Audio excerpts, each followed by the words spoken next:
rhyodacite ignimbrite.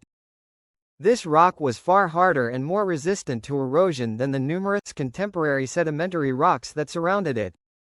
Thus, over hundreds of millions of years, this caprock has protected the underlying rock units where it is thickest, inverting the topography of what was once a massive depression in the ground. So, how did this ancient volcano form? Devonian period. Approximately 374 million years ago, what is now Australia was the easternmost landmass of the supercontinent known as Gondwana. This landmass was connected to sections of South America, Africa, the Middle East, Antarctica, and India. At the time, a large volcanic arc stretched across the eastern edge of the country, which was partially located in Victoria.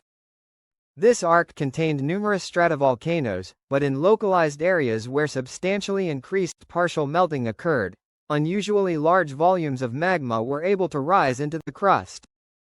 This magma reservoir as time progressed became more and more silica-rich due to both fractional crystallization and some leaching of silica-rich rock in the existing crust happened. While it is tough to know exactly what this magma chamber did before the supereruption, here is some limited speculation. It is quite likely that lava dome complex volcanoes formed on the surface, with sizable but spaced eruptions across the preceding several 100,000 years. Some kilometer-wide explosion craters could have also formed. Regardless, extreme amounts of pressure and volatiles were still building in the underlying late Devonian period magma chamber.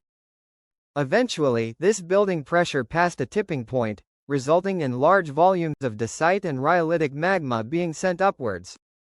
Then, a massive explosion on the surface occurred, supereruption, and soon several vents likely oriented in a relatively straight line were emitting millions of cubic meters of rock per second that were largely pulverized into finely grained ash.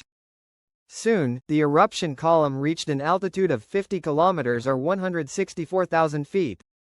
As this eruption plume expanded outwards, it soon turned the day seemingly to night due to both the plume and the substantial amount of falling ash which both blocked sunlight. While this was occurring, heavier material in the plume fell back to the ground, creating superheated pyroclastic flows that expanded outwards in all directions at speeds exceeding 200 km per hour. These would incinerate everything they touched, even reaching beyond 100 km away in some spots. As dozens of meters thick of ash fell across much of Victoria, the eruption continued. Then, due to the large volume of material erupted, a wide section of ground collapsed downwards, forming a large caldera. At its center, the eruption deposited a 1,290-meter or 4,232-foot thick layer of rock. In total, 1,100 cubic kilometers of volcanic rock had been ejected in a true supereruption.